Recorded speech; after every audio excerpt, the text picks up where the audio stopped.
Welcome to the Johnny Paul Show, brought to you by the Ministry League, located on the website at ministryleague.com. And when you go to social media, at Ministry League. Also brought to you by the LJ Church of Christ in LJ, Georgia, and the Palisades Church of Christ in Birmingham, Alabama. This is a special issue of the John and Paul Show. It is so special, we decided not to let John come and be a part of it. So Po Daddy is at home. So sorry, Po Daddy. So we're here, and I have the honor of being able to virtually sit side by side with our producer, our buddy, the brains behind all the crazy, awesome things, and that is Caleb Sampson, the youth and family minister at the LJ Church of Christ. Caleb, how are you today? I am good, Paul. How are you?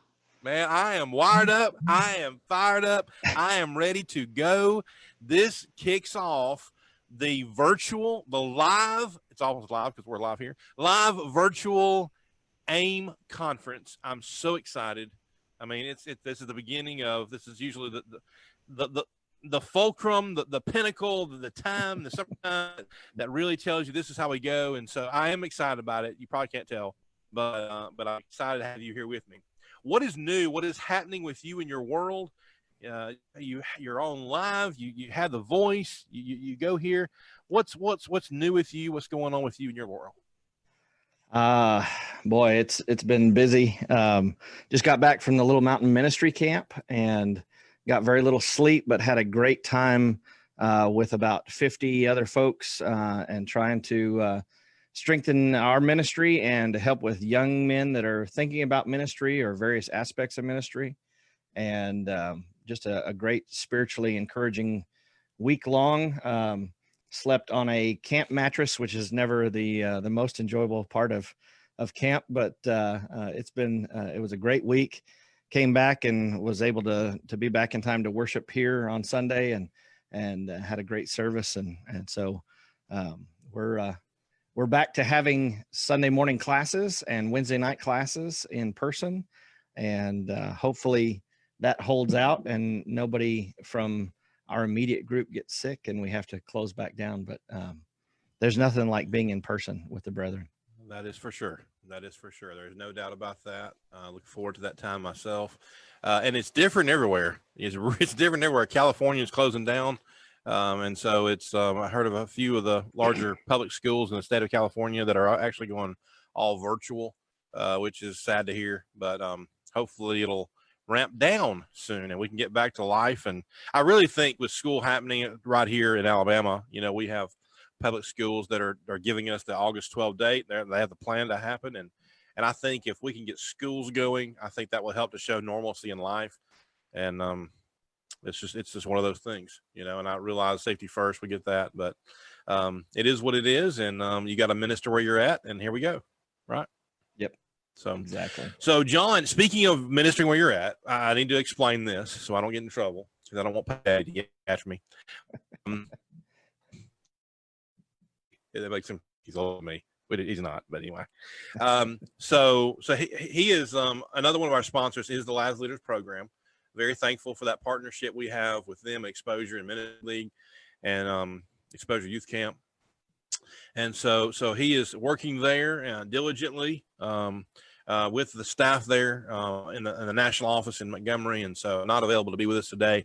There will not be a show Friday. This is our John and Paul show, but it's also the kickoff of our the virtual AIM conference. Usually it is hosted on campus at Faulkner University. Let's go ahead and begin and really start about AIMCON and all of this by thanking Faulkner University for that relationship, that long-standing relationship we do have with Faulkner. I do want to make sure and communicate that in 2004, when we started this whole thing, it was called the Southern Evangelism Conference, SEC. We did that on purpose because we lived in the home of college football's home of the greatness, which is SEC, and we thought that we would do that. Of course, I got a Nebraska guy across from me over here. So I mean, it's good and all, but there's been other conferences. You're right. There are other conferences. Yeah. That's the second half of the show. We'll get that later. Right. But yeah, I felt like the SEC thing would really take off, and it did. But the to originate where that came from will bring us in a few minutes when we introduce our speaker, our I guess co-host for today. We'll get to that, David Baker. I want to get to that. I want to talk about that. But before we do that and get to all that, I just want to say this whole thing started in 2004. And we continued through when Adventures in Ministry became something, I think, special, that we changed the name of SEC to the AIM Conference. And that's kind of what brought us to today when we moved it from Birmingham to Faulkner University. And so I said all that to say this. Thank you to Faulkner for hosting this event, for making it affordable for young people and for youth programs and for the Lord's Church, to make it affordable where we can be on campus to have that college experience, but also to house us and to offer so many things to allow what was Adventures in Ministry and now the Ministry League, the ability to host this event. And so again, we're going through another metamorphosis of what this event is. At the end of this year's virtual AIMCON, we'll be going through another change that we'll look forward to introducing in the next year or two, as depending on how this COVID thing works out, and we'll see what happens with that later on. But this is it. This is the AIM conference, and we're excited. And we'll talk a little about that schedule. We're going to talk about the schedule, and there's the adult side of the AIM conference. There's the youth side of the AIM conference, and we're going to get to all. But okay, what our theme is for the AIM conference, and you knew this was coming, right? You're looking at me like, what are you talking about?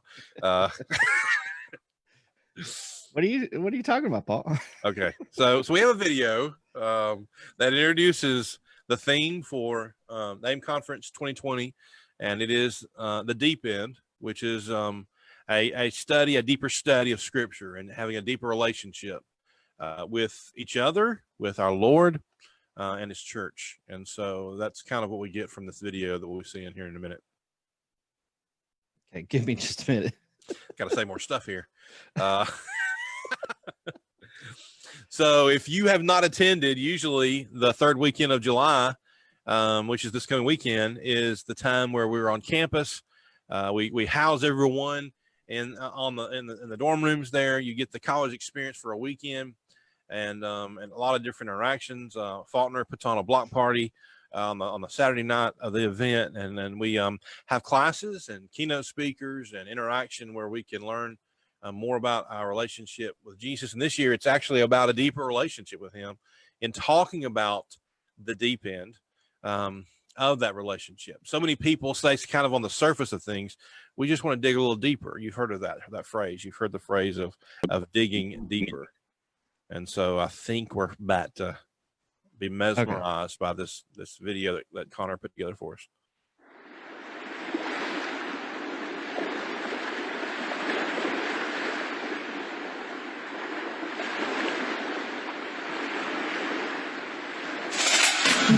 In this life, we've become so connected, yet we couldn't be more alone. We stay on the surface, in the shallow places, letting fear keep us from the deep. And everything we pursue, we chase after, leaves us empty and hollow. We live our lives in the shallow end, afraid of what lies deeper. But in the deep is a God who knows us, a God who provides a life of substance. He has a purpose waiting for us, but we have to step into the deep end.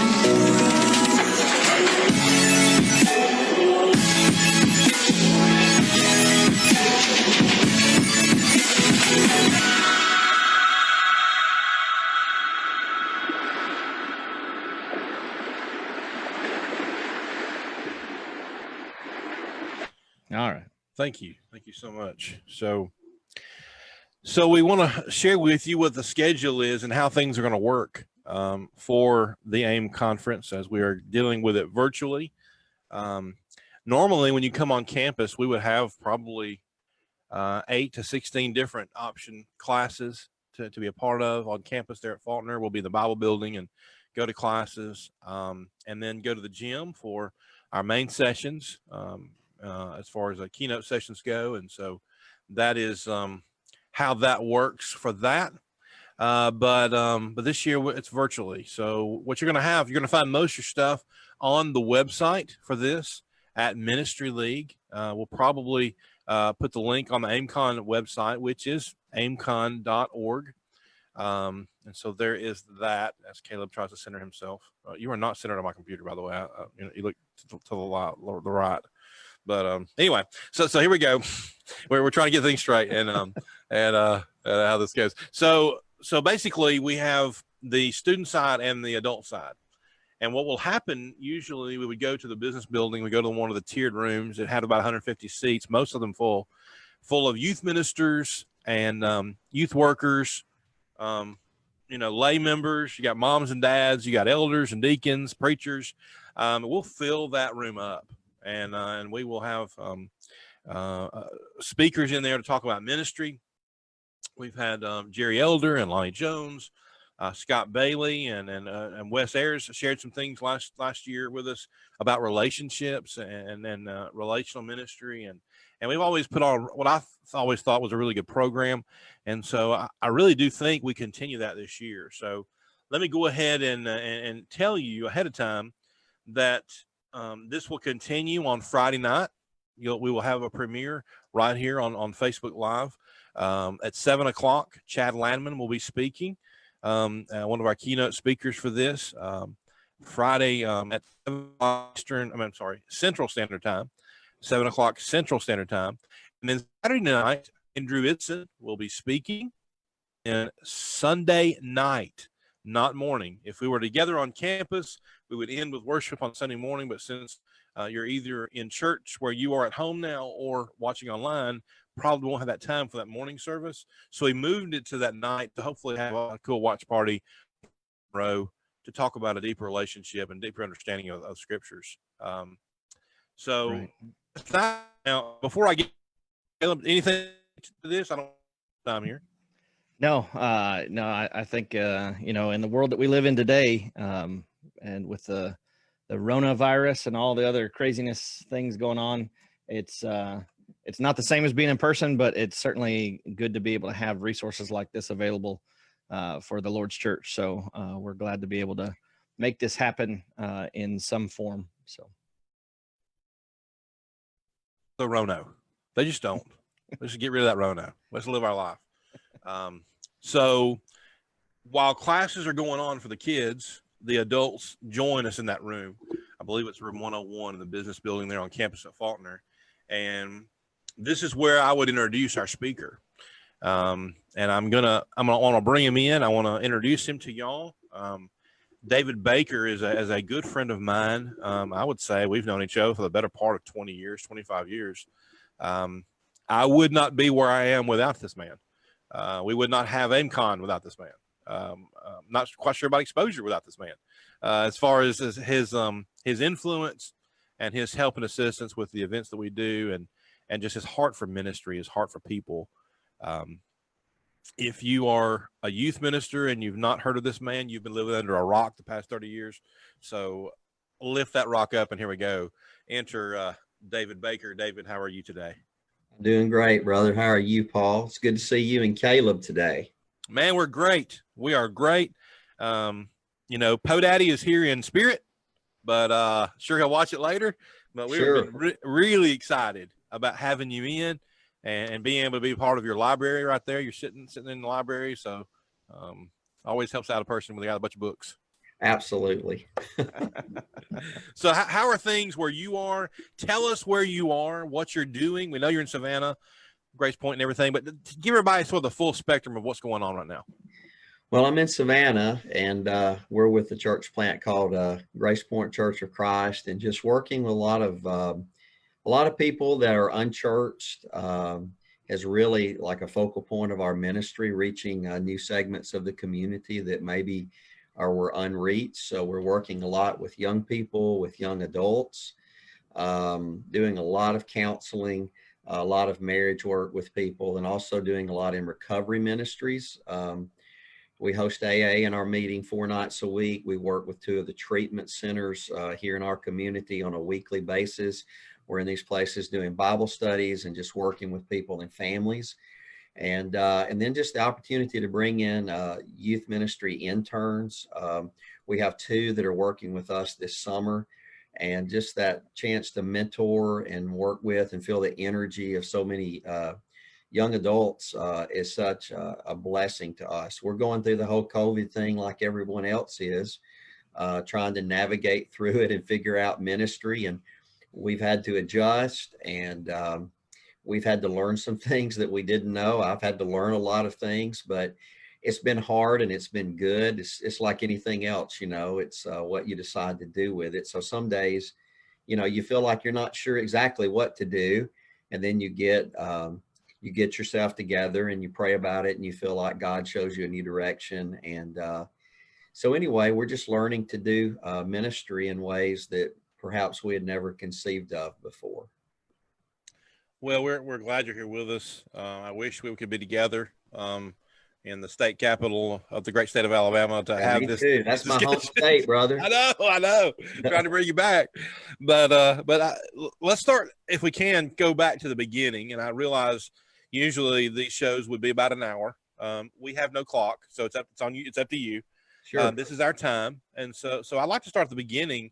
Where were you at? What were you thinking whenever you decided, you know what, we're at the Savannah Church of Christ. We're right here in the middle of life, things happening. Let's just start an evangelism conference. Let's call it EU. You know, what brought you to that point? Because that's where we are. We're at an event because of that event. And give us some background on all this. Okay. So like when I was starting out in youth ministry, it was the popular thing that it seemed like every church was having a youth rally of some sort. And I went to some of those youth rallies, and some were done very, very well, and some weren't done well at all. And so you would, you know, go to one or take your young people to one, and, you know, the speakers weren't that great. Sometimes the singing wasn't that great. And then, you know, you kind of had the red hot dogs and chips or whatever. And so I was like, you know, I just kind of think if we're going to offer an event like that, it ought to be something that young people are really able to go to and learn something and take something away. So it was 10 years after I started in ministry that I really, you know, I prayed about it. I thought, you know, people were saying, you need to have a youth rally. You need to have a youth rally. And we never had one. I just didn't feel like that was the thing. And so I prayed about it. God, how can you use me, and how can you use our congregation? And I was riding down the road with one of our church members one day, Greg Cochran, and we were actually riding to Birmingham, Alabama, and we began to talk about it. And God was kind of working, I think, in that conversation. And we talked about, what if we did an evangelism conference? Because my feeling was, if young people are going to come, they really need to get something. And I was thinking about training. And it just kind of kept coming before my mind as I was praying. So I gathered together a few guys that I really, really trusted their leadership and their judgment. I knew they were very visionary in their thinking. And really, from that point forward, Evangelism University really was born of the group as we all came together and we began to brainstorm. In that moment, we ended up coming up with the idea of Evangelism University. And it was a privilege for me to work with some of the greatest minds and talents in our area during that time. So EU started, it was really, really small, but we knew that if we wanted to get kids to come, we needed to invite the youth ministers and ask them to be speakers. And so that's what we did. And because we felt like if they would come, they would bring their students. And at that time, nothing else was out there like Evangelism University. So it started, I think we had around 200 people the first year. We were in our church building, and that went on for a couple of years, and we outgrew it. And finally, through the good relationships that we had built with our local high school, especially our high school principal, who through all of that ended up becoming a Christian as well. We were able to use that building and build goodwill there. and God just began to open doors for us. And it was a blessing, and continues to be a blessing as the men that are leading it today continue to do a really, really fine job. Man, that's awesome. And you know, there's 4 or 5 events that have come up because of that, all different names, and because we're all autonomous. I remember that conversation. You know, we'd love for you to do this, but we'd like for you to have your own name and in your own direction, because you never know who's responsible for it down the line. So I get that, and we did that very thing, and so I want to thank you for that relationship and getting us started in that, and being able to further teach young people how to talk to their friends about Jesus. I mean, it's ingenious, and it's something that, you know, even Jesus thought that was kind of something we should probably do, you know. So that's the disciples make disciples. Let's go. So pretty biblical, right? It kind of is. It kind of a good thing with that. How do you translate from that to the training, the leadership training that you've kind of put yourself into, with the coaching and the seminars and the sharing that information? And we've talked a lot about that at different events like this over the years, and you've had an opportunity to teach some really good classes about that. And this is honestly, when it comes to people who see it, this could go to a vast number of people, more than anything we've ever done before. So this is the chance to really share the meat of it all. So what not necessarily what brings you to that point, but talk more about what that is, and how people, even after this, can gain from this with you. Yeah, Paul, just like you and so many guys that are watching today, I'm sure, I've just always had a heart for young people, and I've always enjoyed mentoring. I've enjoyed ministering to the masses, working with large groups, but I really think for me, just one-on-one ministry has been the most fulfilling and rewarding. And to have the opportunity through the years to bring in, you know, as interns, some of the best and brightest young people, and be able to pour into them, but in turn be able to receive the great blessing of their energy and their insights, has really been, I guess that's probably the area where I have spent the majority of my ministry, is just working one-on-one with people. And so out of that, several years ago, I developed DB Ministry Coach, and we have a website and a Facebook page, but just going in and working with churches that may need help in evaluating their youth program, evaluating their volunteers, maybe young men that just need some coaching, like, you know, like just conversations of coaching and counseling in ministry. And then that kind of developed into working in a church more broadly. I have a partner, Mark Massey, and he and I go in and do what we call church vision weekends, where we survey the congregation with just a real basic 4-question survey. And then we go in on Saturday and we do what we call listening groups. And we meet in 3 groups with about 10 to 12 members. And we just talk with them and ask them questions about the state of a congregation. And then on Sunday afternoon, we meet with the eldership and we say, okay, here's what all we've learned, the good, the bad, and the ugly. This is what we learned from the surveys. This is what people shared with us. And then we try to help them identify 3 or 4 actionable objectives for going forward based on what we have heard. So coaching with churches, I'll be kicking off with an eldership actually next Sunday, doing some leadership training. But you know, just working with youth groups and ministers and elders, that's a great blessing in my life as well. Well, David, I know that you know, the time you've been there at Grace Point, you started with just a few folks. You gathered that together and you started doing the Discovery Bible studies, which I learned from you. In fact, the first time I learned that from you was at AIMCON. I believe it may have been about 4 or 5 years ago, and you broke everybody up in different tables, and you told them to read a passage and talk about those passages. And I know that was a big part of the growth that y'all have experienced. So tell me about what y'all's progress, where you are as far as that, and the part that just this small group discussion, what impact it made on that. Okay. I just finished up with a small group just about, I guess 30 minutes ago. But that's become kind of the meat of our ministry. I guess each week I'm involved in at least 4 of those discovery type Bible studies, not only in our congregation, but actually in our community. But I just had a moment where I was able to go and learn how to do that. It's not complicated. Oh, It's very simple, and it can be duplicated in any setting. But my belief is that we learn best through conversation. And when we're able to talk with one another and feed off each other, and God begins to work in that moment, we begin to have these beautiful insights that God gives us into the scriptures.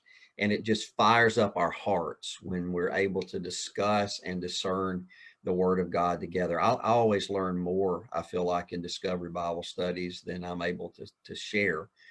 So that's really the heart and soul of what we do here.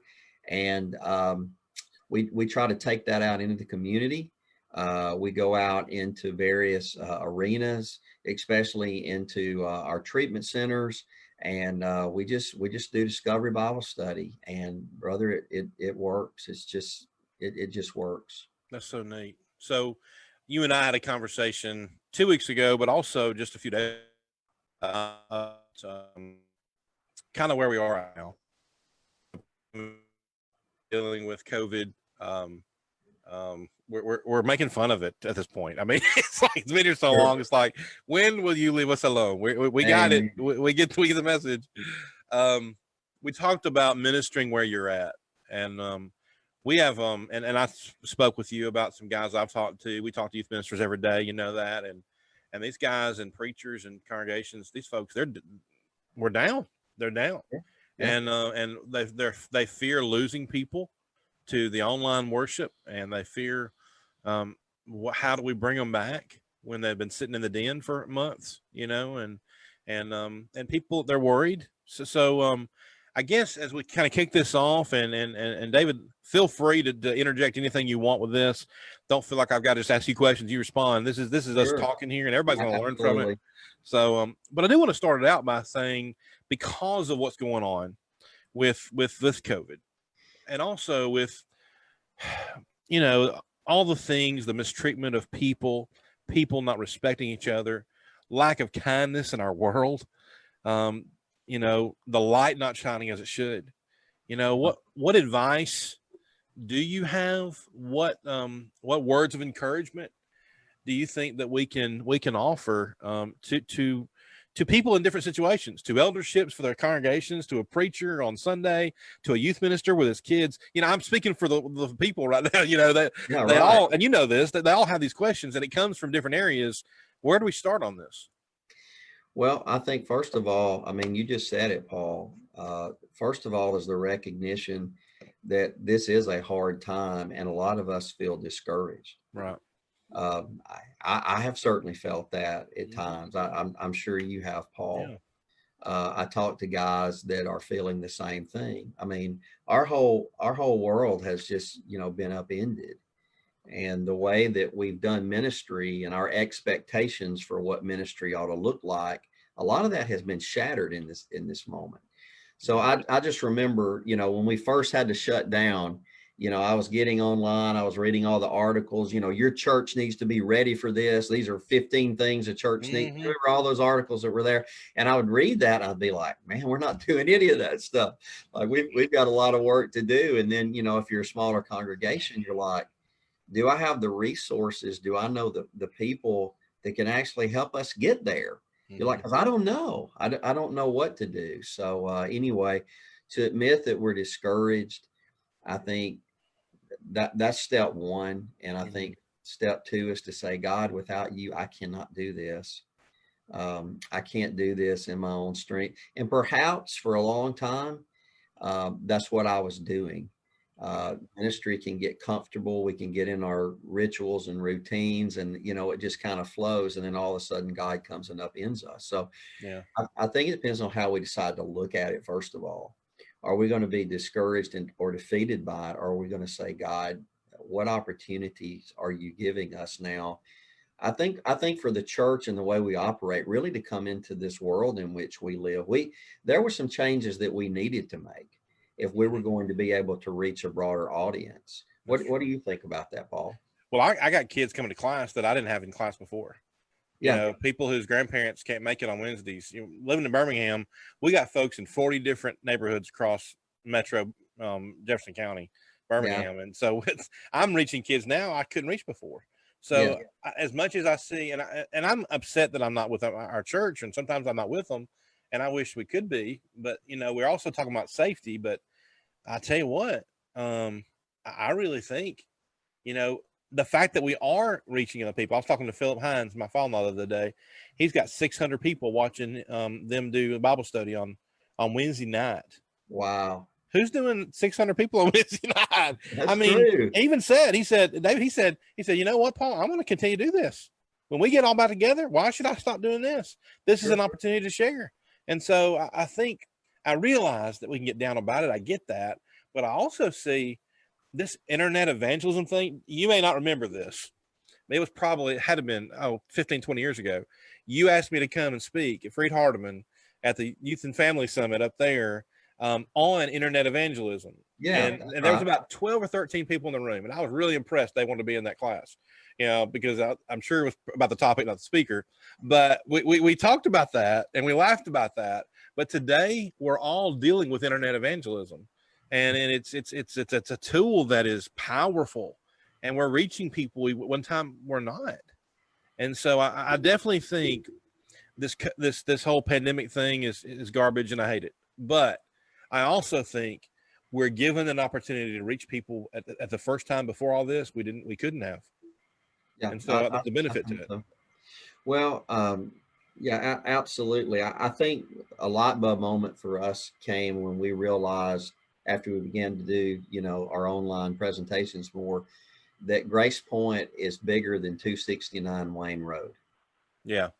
And so we begin to understand that there are a lot of people, and more growing, that are connected with our congregation that live all over the United States. And then you get into, for instance, members that have children that are in college, or they've moved, or you knew them in your community, they've moved to other places.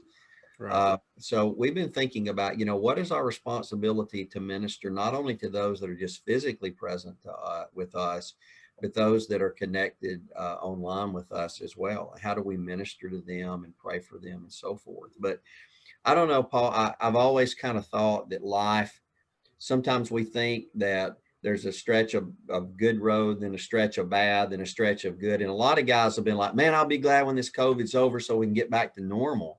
I don't think it's going to look like that. Yeah. And like the situation you were just explaining, we've gained some assets through this of ministry. We're going to have, it's not going to be either or, it's going to be both and. Oh, yeah. Now we have learned some skills that we can use going forward to reach more and more people with the gospel. So I think it's kind of more like, I think life's more like a railroad track where you've got good and bad running on parallel tracks. And the whole COVID thing has been so disruptive, but I think if we look closely, right beside it, God is providing all kinds of new opportunities for us. And maybe we needed to be shaken out of our comfort zone in many ways. For sure. Yeah, I think you're right. I think we're not looking at a temporary situation. I think we're looking at the new normal. We are. And we got to get used to it. I mean, not the way it is. I think it's going to change. I think it's ever changing. I think whatever it is now, I think we're going to see something different in November and December.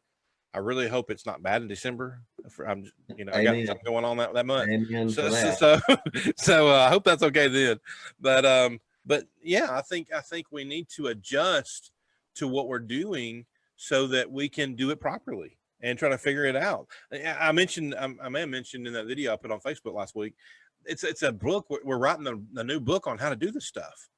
We are, because it's so different.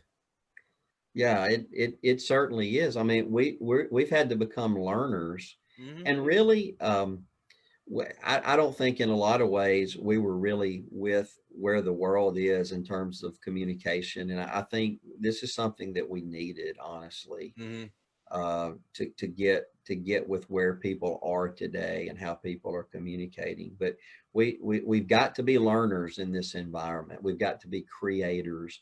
We've got to ask God to give us the strength to envision ministry in new ways. But I think we need to look up instead of down.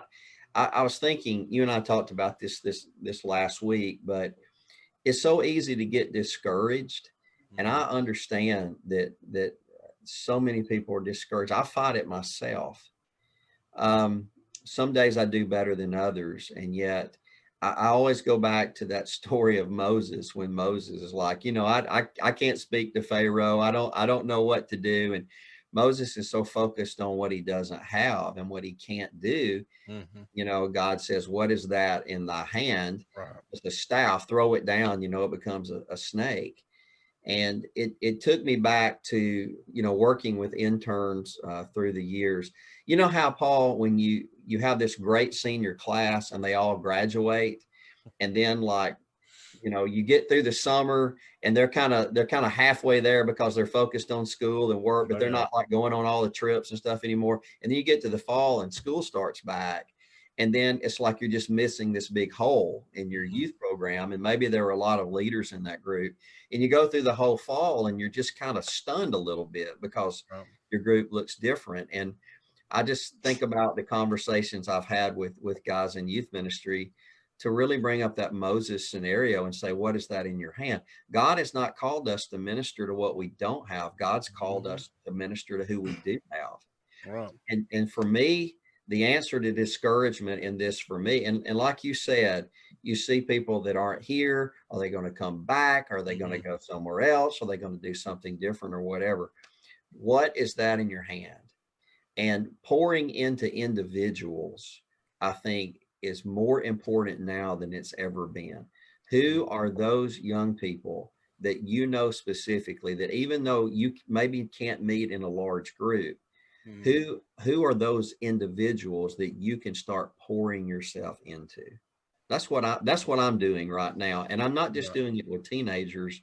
I'm doing it with young adults. I'm doing it with young couples, and we're encouraging our people to do that. And we're seeing a rise in one-on-one mentorship right now. Right. Right. I see Caleb is here with us, and I know he's looking at the group, and hopefully we're getting some questions to come in through that, and he's probably going through those and getting those for us. But before we get to that, I want to ask this, talking about that, when we build relationships, you and I talked about coaching, we talked about one-on-one coaching and mentoring. How do you cultivate that? I mean, how do you from not start to finish, but how do you bring that about? Do you get guys that call you up and say, can you help me? Or do you find someone you think, they could use just a little bit of a lift? What's the process of that? It's both. And I'm always looking for young men, young women that I think if someone poured into them spiritually, what could that person become? And so for me, this is what my week looks like in ministry right now. It's leading 4 different Discovery Bible studies in a variety of contexts, but it's also one night a week. It's typically on Monday night. I have 3 sessions. I set them all up on Monday night, and I've got 2 young couples, and then I've got a young man, and that's who I meet with. I go back to back to back. And I really think, we've been going, I'm doing this thing that it's called SYMBIS. It's like a marriage assessment. Some of you guys may know about that, but I'm doing that with the young couples at church, and it's been a really, really powerful tool. But I've got 2 couples right now, and they're newly married. And next week will be the 4th session with them. And I usually wrap it up in 4 weeks. And both of them said to me Monday night, this isn't going to be the end, is it? And what that tells me is they're crying out for that kind of one-on-one mentoring connection. And I think that's really where we need to focus. So I'm looking for people, but I'm also asked, to meet with people. But I guess the bulk of my ministry is really pretty much there now, Paul. Okay. David, the SYMBIS, that stands for Saving Your Marriage Before It Starts, I think. It's a good program. I've used it quite a bit, and outstanding. It's so good. You can get trained. I think it's like $200, but you can get trained with like some online videos, and then a couple does this little online assessment, and then you take it and you just go through the assessment. They really self-assess each other and their marriage, and it's just a wonderful tool for helping couples doing premarital or marital counseling. Very good. One of the things you said kind of reminded me of a conversation I had at camp last week. really the idea of making disciples is, I think, kind of where you're going in this thought process. And I guess we kind of shy away from the term making disciples because of, the disciples of Christ or something, or the Boston movement. But really, that's exactly what Scripture says. Of Jesus has called us to make disciples, and it takes that personal time to make that. And that's one of the challenges with this distance that we have between ourselves, is that it doesn't lend itself real well to making that emotional connection with one another. And we were talking about how that the church has been behind on using digital media a lot, and you mentioned that just a moment ago, and kind of looked at the internet like it was the devil for a long time. And certainly there's things to be aware of and be cautious of with the internet. There's bad things that you can do, but there's so much good that we can do with it. And so we kind of have this love-hate relationship, or kind of slow learning curve, I guess, maybe, to coming alongside of some of these things. But I think it was the Jenkins Institute that put out a survey recently. And one of the questions that kind of struck me as odd was, it was about, are you using live streaming for your services? And at the end of it, it says, after the COVID crisis is over, will you go back to not having it anymore? And my thought was, why would you? Why would you quit doing something that's a great outreach to the non-church? But I think some are fearful that, well, if they're at home watching it on TV, that they can just keep doing that and not feel like they're missing anything. But if you don't feel like you're missing being in that fellowship, that discipleship together, then there's already something lacking in my mind, of either on our end of showing what the church is, or on their understanding of what the church is. Well, I'm gonna jump in there on that one, because I've heard that very same argument about the at home church and the videos, and I've actually heard someone say, we need to cut that when we come back together, so nobody stays home. And I'm like, what about the over 70 who has a debilitating disease? I mean, you don't want them in the church building, but they still want to join you with the message. What about the people that have gotten to the point where it's not safe for them to be there?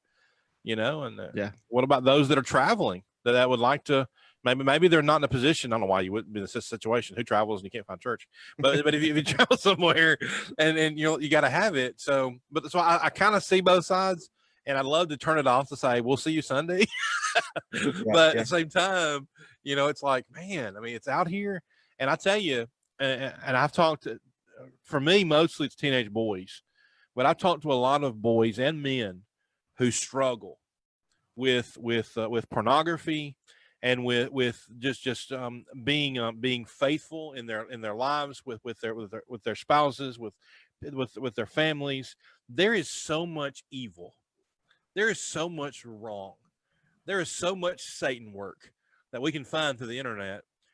I'm not really sure that we've done our due diligence to equal out or create more content to overcome the garbage that is out there. And I say, if we have something, I don't want to take away our battle. We're going to win the battle. We're going to win the war. We're going to win the battle. But we got to continue to put good content out there. And that is, and Caleb, I know I'm preaching to the choir here. I mean, he's the producer of our network for Ministry League. That is the purpose of it all. We have so many different podcasts, and I guess this is a plug here, right in the middle, we're taking our commercial time.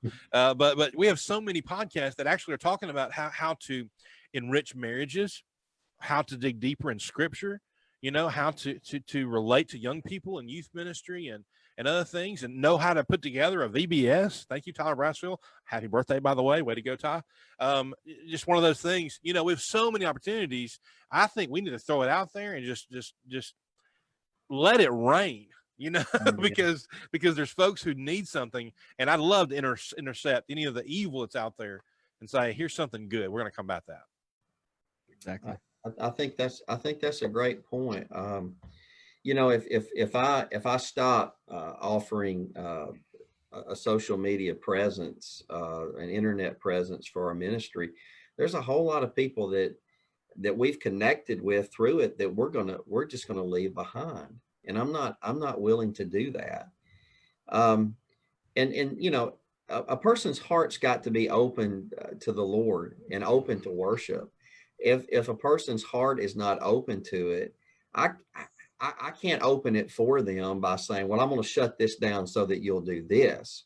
I just don't think that it works that way. I think individuals have to decide if they're seeking for the Lord. And I don't think, here's what I'm starting to see now. At first it was like, hey man, we can do Zoom and this is so great. And isn't this cool that we can use all this technology? And it's something that we can use. But now what's happening is people are starving for lack of fellowship. Exactly. People are hungering for human connection. And I've really seen that with young people. I'm just thinking about our youth ministry guys. You know, when we first started with Zoom, it was like they're Zooming all over the place. And I talked to a youth minister the other day. It's like, I can't get my kids to get on Zoom anymore. Like they're just not wanting to do that lately. And he says they want to be together. They want to be together. So, I mean, in the end, you can, electronically, there's a lot of things that you can get. You can probably get better singing and you can get better preaching, but you can't get fellowship sometimes. You can't get human connection. You can get it seeing each other on the screen, but man, the power of us all being in the same room together, that's something there's always going to be a human desire for. And I think we've just got to leave the rest to the Lord and take ourselves off the hook and don't panic so much. You know, God's got this. God's in control. And we just need to lean into him. He's going to work it out. Man, that's absolutely amen to that. That's awesome. Caleb, what else you got? You got anything else from the chat room? Anything else going on? Nothing yet. Okay. Well, what I want to do next, if you don't mind, David, let's kind of go back to our discussion on from the other day, sort of the creating a firm foundation, because I know sometimes in these days and times, I'm not going to point out a certain age group. Everybody seems to beat up the millennials. Stop doing that, because they're actually looking for information. They want the information. They want to know what's happening.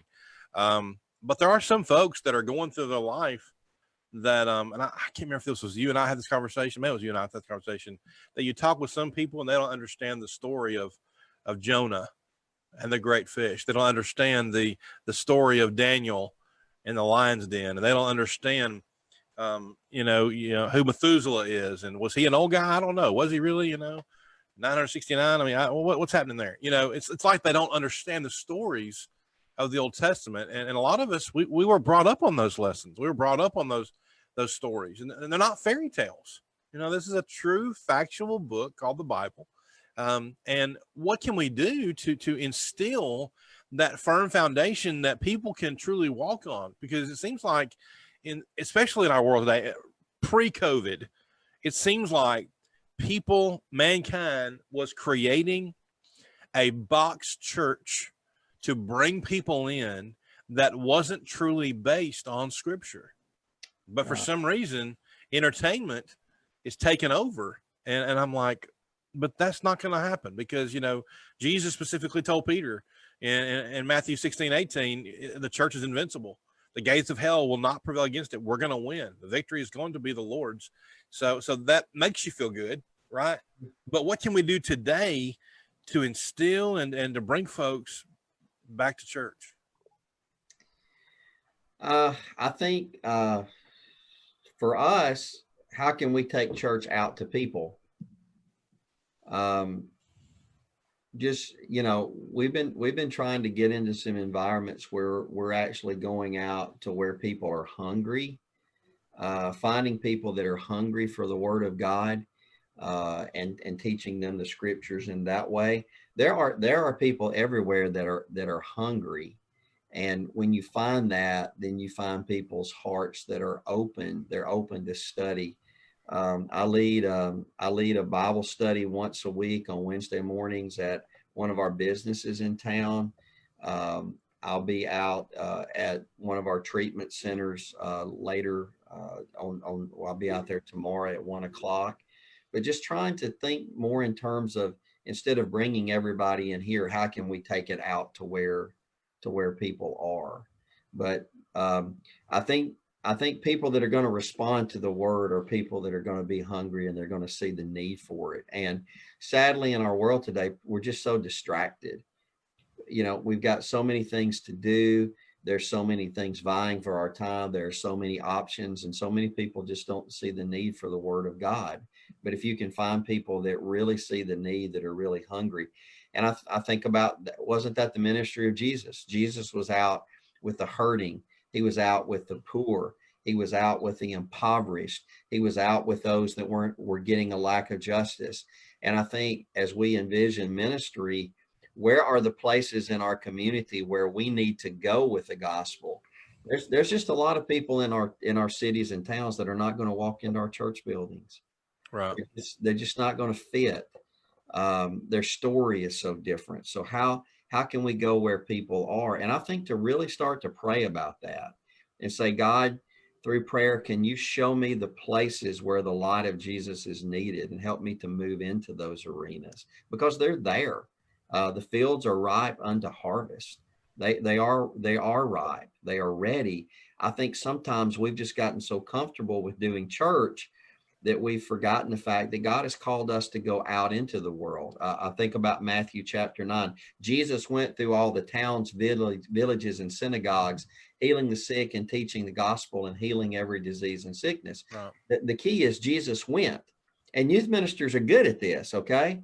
We're good at going. We get out into the schools. We go out to the sporting events. We go to the band concert. We go whatever, where kids are. And maybe we need to think more, instead of being worried that people aren't going to come back in, then what does it look like for us to envision more of the church moving out? Mm-hmm. That's good. my thoughts, I guess. That's good. Let me take a break just for a minute here and communicate to everyone that if you're in the chat room, you're watching this on Facebook Live, this is the kickoff to the AIM Conference 2020 virtual. This is our leadership summit with David Baker. We're so thankful to have him with us. We've had a great hour so far. I'm not ready to stop. So if you're good, let's go again here. And I know that Caleb has some comments that's from our chat room. Again, Chad Landman dropped in here. He's actually speaking Friday night. So thanks for being with us, Chad. We've got a comment here from Derek Smith. He said, amen to all that, that they're experiencing all the same things that we just described over where they're at in West Tennessee. And Chris Hawley said that we need a loving and serving environment. And that's really important. Oh, most definitely. Colin Little asked a question here. He said, when you think about leadership, how can you encourage deeper relationships between ministry leaders? What ideas do you have when it comes to casting a vision for others who lead ministry inside your ministry? Paul, do you want to go on that, or? No, you go ahead and I'll follow up. Well, I always believe that when it came, I'll just talk about youth ministry for an example. Sure. The way that I lead my students is the way that I lead my ministry team. Mm-hmm. And so if I'm going to be able to pour into my kids, I've got to pour into those adults that are also pouring into kids. So I think to see ministry to them as important as what you're doing for students is really, really critical. And that means if I've got 12 adults that are working in my youth ministry, they're going to become my best friends. I'm going to call them. We're going to have lunch together. We're going to have them over to our house sometimes. We're going to go get a cup of coffee together, but I want them to know that we are a team, that we are a family.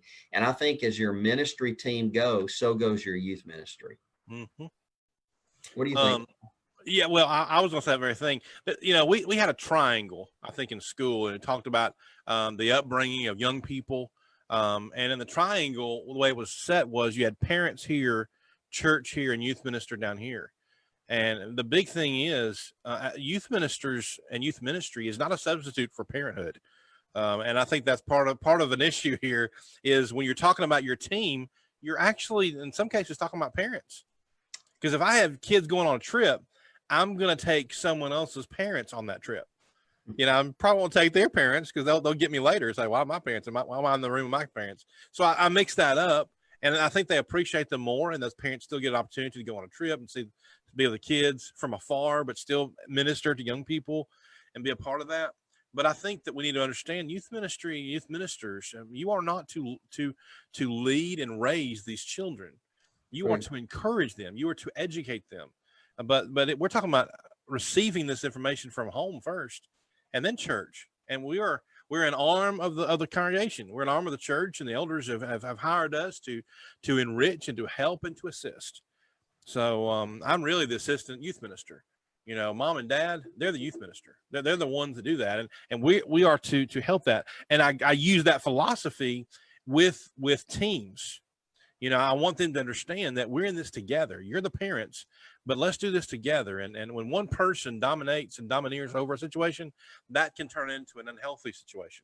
So I try to empower our young people to do the things they can do to have a part of what we do, but also empower parents to be able to have an impact where they can. And sometimes it's not necessarily in the same room with their kid. Sometimes it's with somebody else's kid, and you kind of share the wealth there. That's a great point. Derek Smith, apparently his finger got stuck on the like and love button because we got about 50 of them. When you said, as your ministry team goes, so goes your youth ministry. He says, that's so good. And it's really true and so vital, but sometimes I think we evaluate the wrong things. He also said, I'm currently working on reevaluating our whole youth ministry. Quarantine to me turned into an opportunity to tear our ministry down and reconsider the foundation and build it back up. I've been rereading lots of ministry textbooks and mentioned some of those that he's reading. And what I'm trying to create and still looking for are some great church resources on best youth ministry leadership practices, best practices, and systems to have in place. Paul, what's jumping out for you? I could think about that one, and get back a little bit more. Go ahead. No, I was just saying I could think about that one and maybe put something together. First of all, Derek's a sharp individual. I've known Derek for a long time. Derek Smith, great guy. What's interesting is when he says that it's a time to revamp his youth ministry. I think elders need to look at this as an opportunity to revamp everything. You know, this is a chance, whatever you're doing, you know, if maybe it wasn't going quite right, this is a chance to just, I mean, I'm not asking them to do anything we're not supposed to do. I want to follow what the Bible has said, but even the followers of Christ, you know, turn the world upside down, you know, so this is a chance to turn it upside down and to be able to do things that at one time maybe you weren't doing that you can now. So Derek's point is good for the whole church, honestly. And I get that. I think you always need to reevaluate where you are, what you're doing, because I think he's been where he is, I want to say 7 or 8 years now, probably. I may be off on that, but I can see that even with programs, you know, don't let programs run your youth ministry. You know, if something is working, let it work. If something isn't, it's okay to set it over here. There shouldn't be sacred cows, you know, set them aside, use what's effective, and kind of go with that. You know, there's a lot of books out there. I would actually call on people. If you see people and guys that are doing it right or have done it for a long time, especially guys who've been in the business for a long time. When I say business, I'm talking about ministry in general. They've been in it for a long time. They've sustained themselves in a healthy way. There's a reason why they're still doing it. So I would look for those guys, you know, the Jerry Elders and the Lonnie Joneses and the David Bakers and, you know, those kind of people that have a heart and love it, and find out what drives those people. You know, something's happening there. Go ahead. For me, I always found it helpful just to work with my own people. I love to read. I've always been an avid reader and looking for principles and ideas or whatever. But for me, the best ideas always came from within instead of without. And so gathering our people together, those invested in our youth ministry, and just together having a conversation, something as simple, you know, maybe as a SWOT analysis. What are our strengths? What are our weaknesses? What are our opportunities? And what are the threats that we face right now? And so I think gathering your people together, sometimes, you know, if you've got, you know, 10, 20 volunteers, whatever you may have, coming into a moment where you say, okay, we're going to break up at some tables. I'm going to put 3 of you together, and I want you to talk about those 4 questions: strengths, weaknesses, opportunities, and threats, and then gather everybody back together and let everyone discuss what they brainstorm. But I think out of those conversational moments, you're able to get a shared vision Instead of it being like, well, I read this book and I think this is an idea that we need to implement. Now you've got an idea that everyone has had input into. And we always had a saying that, you know, kind of everybody gets their say, but nobody gets their way. You know, we want to do what comes from the group, what is best for the group going forward, that honors God and allows us to minister to our students. So I think some of those conversations are some of the most powerful moments that you ever have in ministry. Yeah, that's really neat. I think sort of to echo some of what you said there, a youth minister also needs to be okay with just spending time with the team, spending Yes. time with parents outside of his job with their kids. I think it's good to cultivate those relationships and spend time with them. Honestly, it looks like you're about to say something here. No, yeah, that Go just ahead. made me think about something we used to do every year. For years, I would take all of our adult volunteers on a youth leaders retreat, and we'd just go off for one night to a state park that was close by. We'd pull a grill, cook steaks for everybody, set up and laugh all night long, and just talk. And you know, I always felt like it was important to take care of our leaders. Max Dupree has a statement about leadership. He says the first job of a leader is to create culture, and the second job is to say thank you. And if we can create the right culture and then thank our people by doing things for them that show our appreciation and be aware of their needs and concerns, I think it makes for a great culture. Yeah. I think one of the things that a lot of guys are fighting against, that's tough. I know you'll understand this when I say it, is these guys that are graduating straight out of college and expecting a parent, you know, in their 30s or 40s or 50s to automatically respect them just because they're called the youth minister.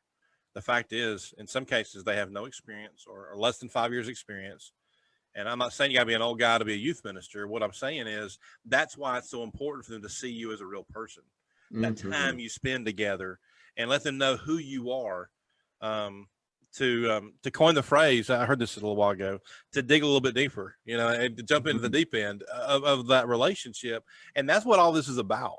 You can't be in ministry or have success if you're doing surface work. You're going to have to dig deeper. You're going to have to understand them better.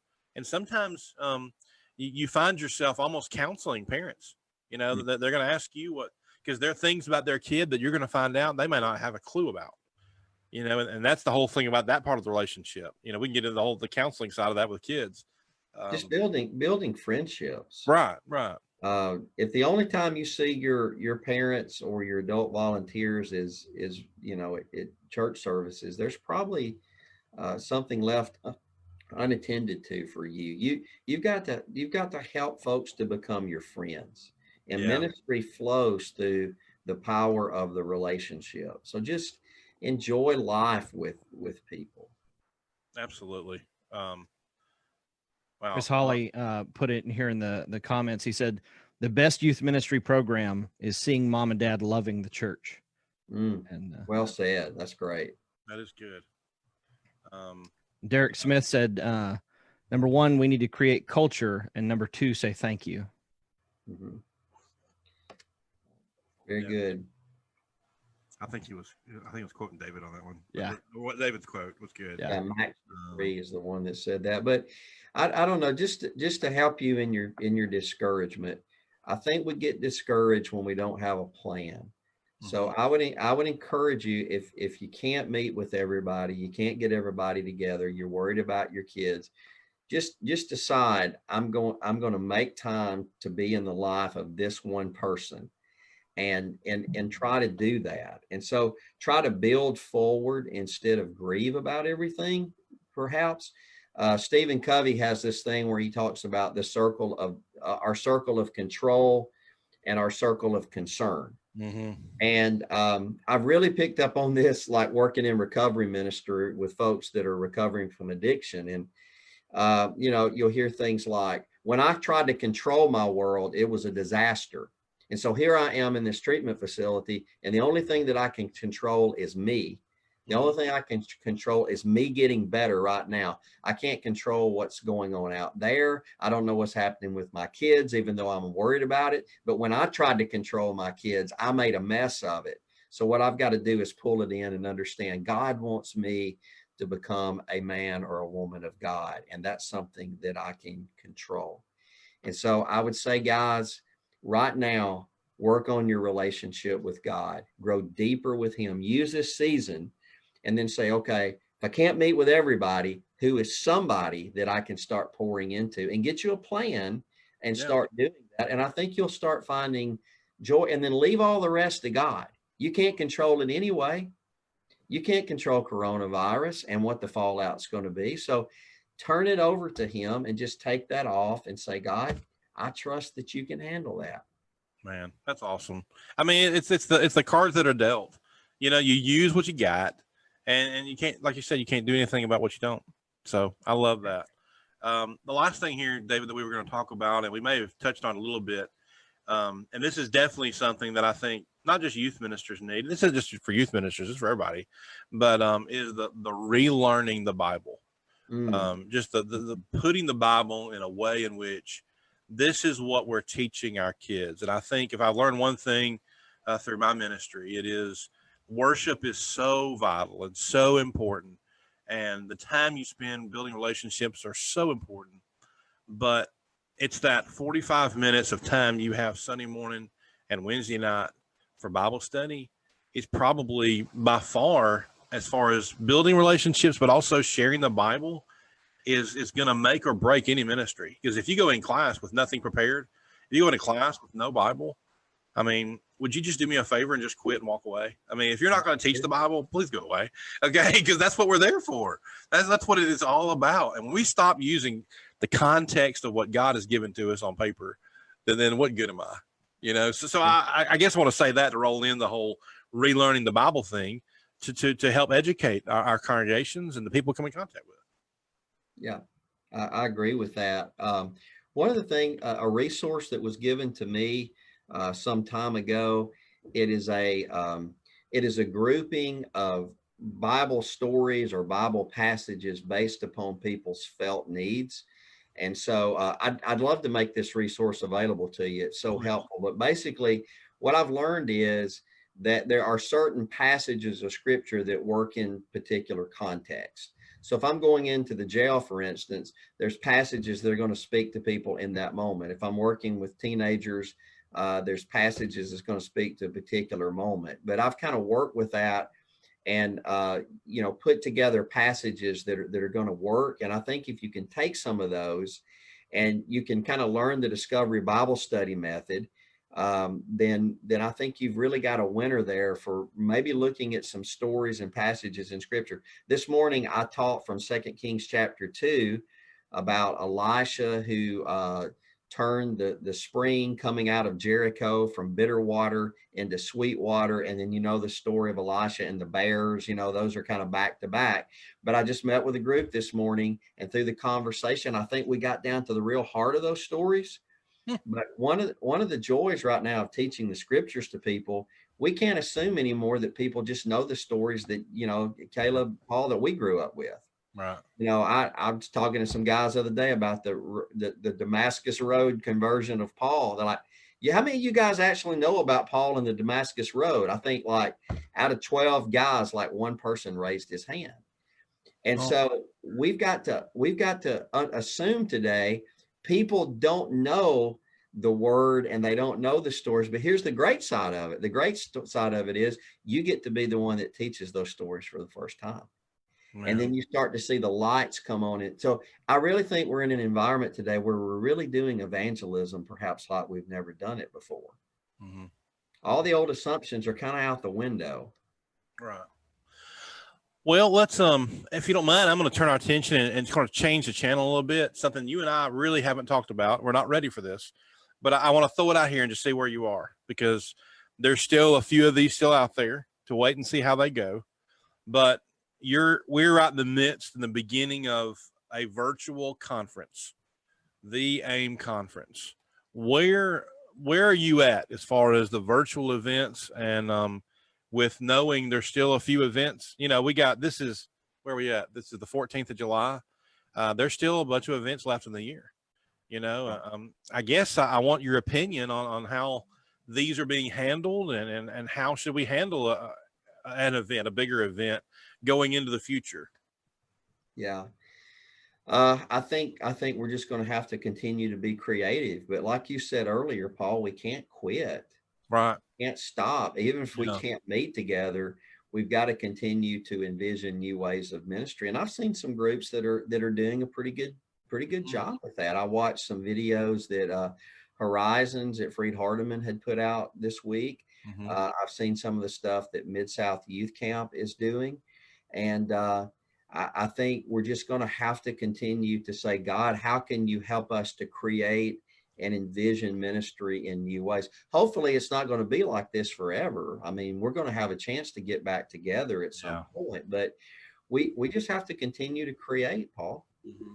And I think that being said, you mentioned a few of them. A few more is Inspire Youth Conference that Faulkner puts out. It's out there virtually. Yep. Titus Camp is happening right now. That's right. So in fact, they have like 64 different presenters. They are doing camp. Wow. So to Ray Reynolds and Heritage Christian, kudos, brother. They are doing a fabulous job. So I guess what I want to say in all this is, don't lose heart. We're going to get it. We're going to have those opportunities, and eventually, you're right, we will be back together again. And I definitely look forward to that.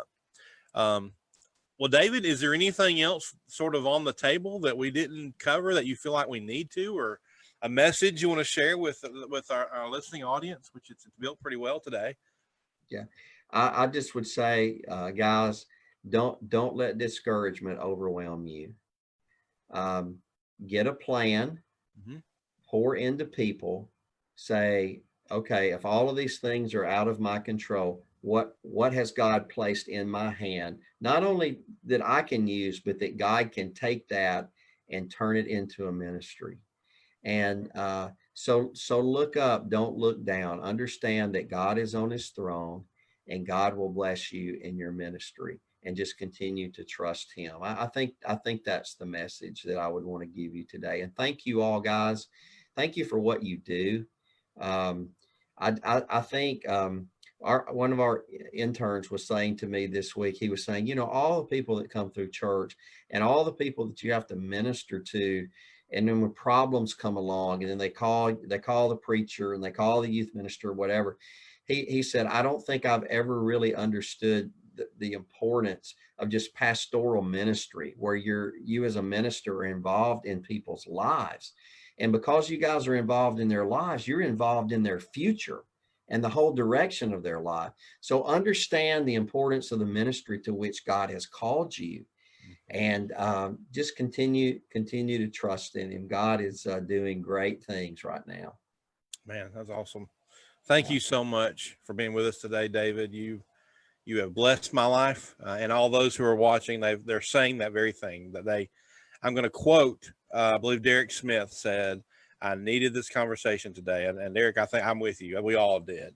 I need it too. Thank you, guys. Thank you for your encouragement to me.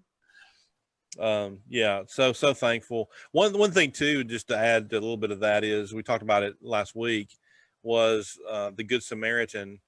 Whenever he stopped, he was the one that stopped, not the priest, not the Levite, but the one that you wouldn't think did. And he used exactly what he had. And it kind of brings us full circle in what we're talking about, is ministering where you're at. Use what you've been given. Guys, we have what we need to be successful. Travis Creasy just commented here. He said, thanks for the Life of David class 20 years ago. Oh, Exactly right.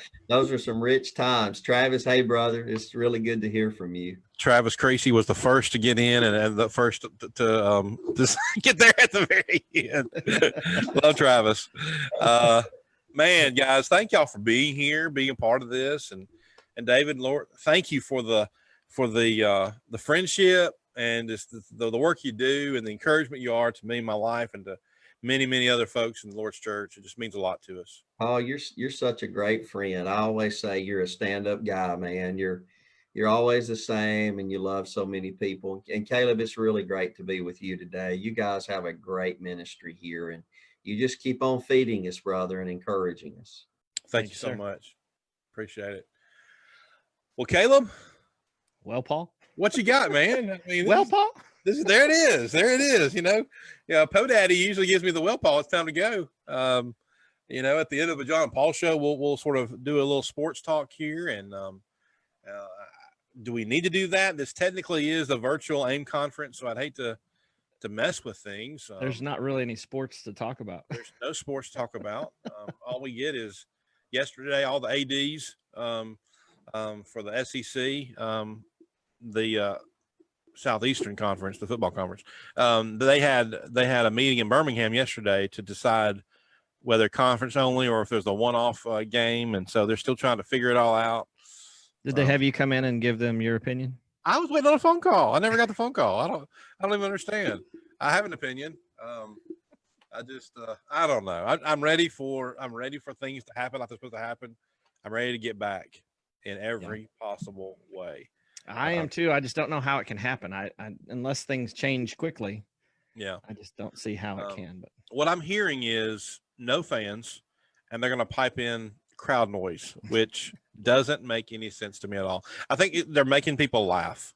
They're doing that. Is that like a white noise app? You just crank it up really loud? I guess so. I guess so. It's pretty crazy, but it is what it is. Well, I'll tell you what. Let's do some commercials here. I'm so thankful for David Baker and his wife Mitzi, his good family, and what they do for so many people.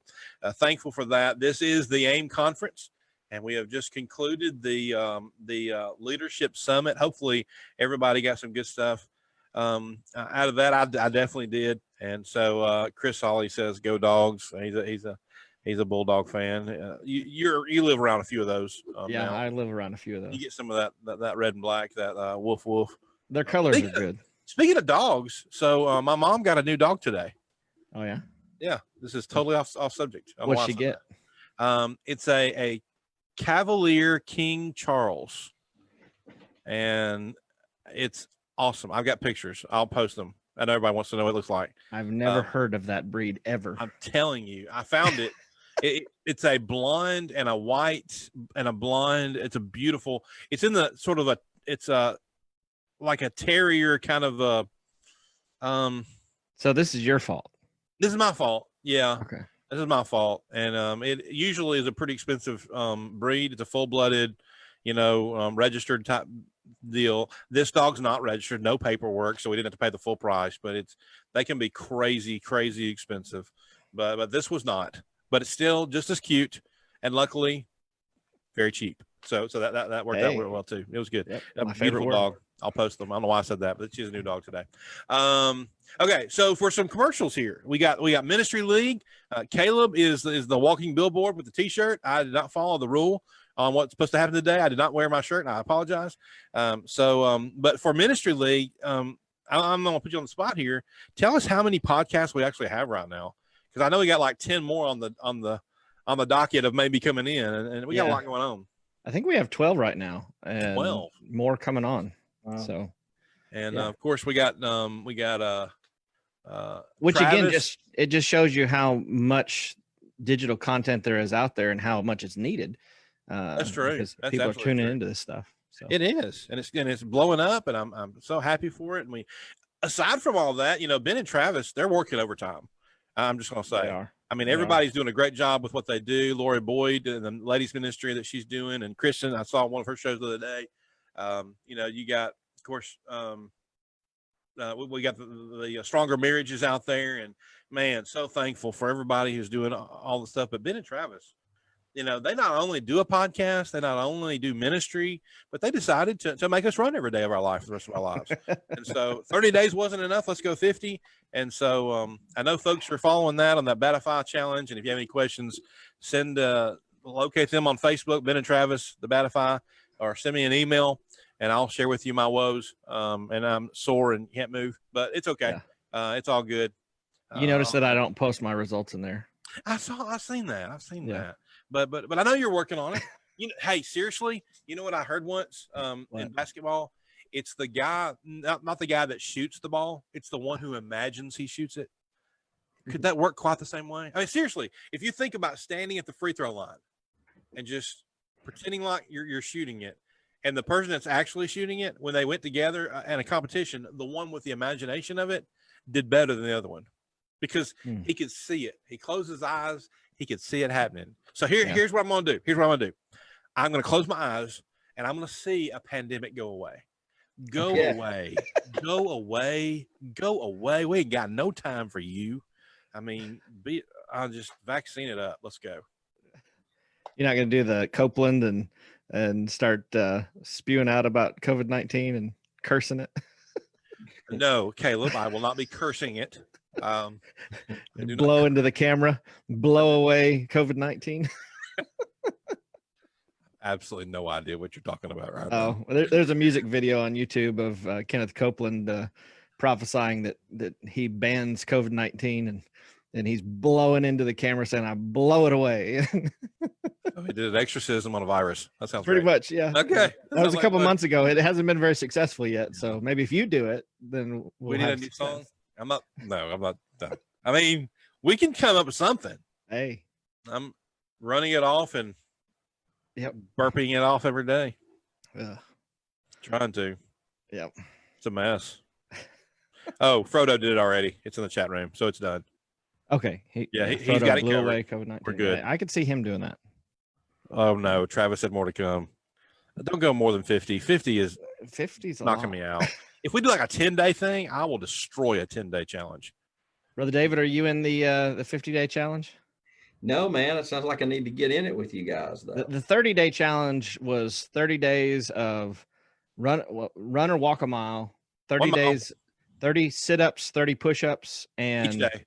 And then read a chapter from the Bible, preferably through the book of John. Book of John. Are you guys in it? Oh yeah. Oh yeah. Yeah, Caleb, we're in it. Yeah, we're doing some of it. We're doing a modified arrangement. The modified version. It's kind of like flowers. You can get a modified arrangement. Here's the deal. Instead of running or walking a mile, I've been unloading boxes for moving. So there you go. I've been sore, and this is the excuses that I'm using is that I've just been so sore and tired, and I've been trying to do the other stuff. I literally YouTubed what a burpee was. Oh, by the way, I told that on the next show that I would explain what the Rainmaker is. Did you see that comment? I made a comment on Facebook about that, about doing the burpee and figuring that out. So, Travis, he dropped a link. I can't go to it right now. Yeah, he dropped a link. Travis, what's the link to? Is that just the 50-day challenge? I can't access it either. I mean, I could hit play on this. It is the 50-day challenge. Okay. It is. Okay. It's the video. It's 20 minutes. So video. David, you're welcome to join us and a whole bunch of other people. It's kind of taken off. They do have a t-shirt, and there was a official run that you could get a medal that had the Batify logo on it. And the t-shirt was legit. I mean, it's worth running. It's worth running for the shirt. It's worth running for the shirt. Yeah, it's really good. Listen, I'll be glad to jump on that. I could probably use it. Well, you got to listen to it before you jump, because the 30 days were fine, but now the 50-day is 2 chapters a day of reading the Bible, which isn't a problem. That's not the problem, but it's a mile a day. You can walk it, jog it, crawl it. Doesn't matter. Just get 1 mile a day. And then it's 50 sit-ups, 50 push-ups each day, or 25 burpees. Travis said you just do what you can. Yeah. That's why I love Travis so much. He's the official scorekeeper, so I like that a lot. Tell me about the burpees. So you're standing in place. I'm wondering if I should turn my computer around and no, don't do one. No, I'll embarrass myself. I'm wearing jeans. If I wasn't wearing jeans, I would show you how this works. You fall flat on your face to the ground, and then you jump back up. Kind of, yeah. Okay. You put your hands down between your legs. You get sort of in the catcher mode, Johnny Bench mode. You put your hands down and then throw your feet back, do a push-up, come back to the catcher mode, and then jump straight up to the top as high as you can go. That was the safe way of doing it. I literally Googled and looked up on YouTube, what is a safe way of doing a burpee? And 50 so that of them a day? 25 burpees, and you won't have to do the push-ups or sit-ups. That's why I went there. Well, Travis says he said I only do the burpees if I didn't run. You mean if I do burpees, I don't have to run or do sit-ups or push-ups? No, I think he's saying it's a No. substitution for one thing.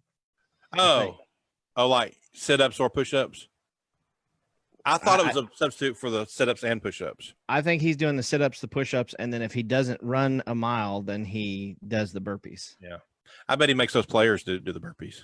Oh, I'm sure he does. I Yeah, mean, he any has coach a football needs to. team out there Yeah. till they throw up, I'm sure. Yeah, he needs to. Anyway, okay. So with the throw up thing, no, that's a good point.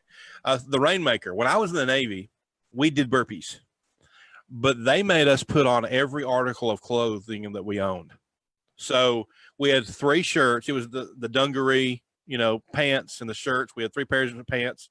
It was weird putting all that on there, but we had 2 pairs of shorts. I won't get into the undergarments like skivvies, but anyway, yeah. And then you have like a raincoat, and then you put on the pea coat. You know what a pea coat is? It's that really heavy black jacket you put over, weather jacket, and then you would do burpees. I would love to tell you it was only 25, but we did as many as it took until sweat dropped from the ceiling. Ew. That is called the Rainmaker, and it was the worst. And I wanted to die. Well, your son knows about that. He was in the Navy boot camp. He knows exactly what that is. He was, man. There we go. Hoo-ah. Let's go. Does spitting on the ceiling count as rain coming down? Did you say spit on the ceiling? Dude, if I'd known that was an option, I'd have been spitting all day long. What you talking about? That was terrible. But anyway, it was pretty fun. Yeah. Okay. That's what it is.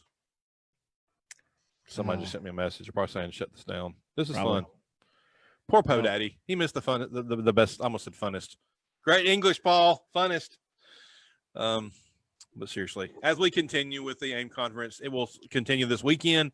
Friday night, 7:00. Chad Lanneman will be our first speaker as we get a dig deeper in our relationship with our Lord. He is literally going to be talking about relationships, and that'll be 7:00. Try to do a watch party. Tell your youth groups about it. If you are gathering together and distancing, do it however you can. It'll be there here on Facebook at 7:00, the premiere, and then that's Friday night, and then Saturday night will be Andrew Idson. He will be speaking at 7:00 Saturday night, and then Rick Whittle will be Sunday night at 7:00. And so we're really excited about this, and hopefully you'll be able to join us. There are 2 ways to find this. Number one would be the premiere that will be posted at time. The other one, they'll be combined and they'll be put on the Ministry League website as a resource. So you can go through and just click the resource and carry it with you. And it'll also be listed under the Amplify page as a teaching source as well. So I think that's it. Anything else to consider? Download the app. We got over 500 devotional songs on the Ministry League app, and ever growing. David, if folks have questions for you about leadership, or maybe you coming and putting on a seminar, where can they reach you at? Good stuff. You want me to just give you my cell phone number? Would that be okay? How about your email? Go email. I may get all kinds of calls that I'm not looking for, right? Just send it to dbaker32@hotmail.com. Send it there. dbaker32 at hotmail.com. Okay. There we go. And you can go to look me up on Facebook, and you can see my Facebook page there, or dbministrycoach.com. Awesome. No spot. Okay. Good deal. I'd love to talk with you, work with you if you're looking for some help and some coaching. Very good. David, can you give us a roll tide before we go? Roll Tide, roll, brother. I told you this guy's a smart guy. I just told you. I grew up in Tuscaloosa. Your credibility just went downhill. So our Boy Scout troop, man, we used to park cars for the games. That's how we made money, man. I was there every Saturday. Man, that's really ministry. I'm excited about that. Yeah, man. That. Went to Central High School right there close to the university, man. That's neat. Well, for David Baker and for Caleb Sampson and for John Podaddy, John Podine, my name, and I am Paul Sperlin. This has been the John and Paul Show, but this has been the kickoff, the beginning of the AIM conference. We look forward to seeing you Friday night, 7:00, as we will continue with this, with Chad Lanneman speaking all the way through the weekend. as we dig deeper in Scripture and our relationship with our Lord. Go to the website there at aimcon.org to find out anything you want to about this event, but also go to ministryleague.com and all things Ministry League, at Ministry League, through social media and YouTube for all these things as well. Thank you for being here. We appreciate your presence. We appreciate the comments. The guys who joined us for this, thank you so much. This has truly been a blessing. Again, thanks to David for this. And we look forward to seeing you next Friday for the next John and Paul show. For all of us, thank you for being here. Be safe, be positive, and God bless.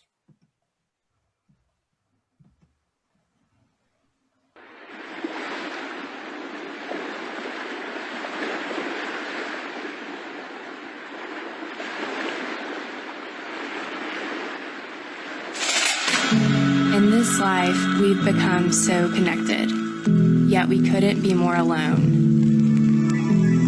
We stay on the surface in the shallow places, letting fear keep us from the deep. And everything we pursue, we chase after, leaves us empty and hollow. We live our lives in the shallow end, afraid of what lies deeper. But in the deep is a God who knows us, a God who provides a life of substance. He has a purpose waiting for us, but we have to step into the deep end.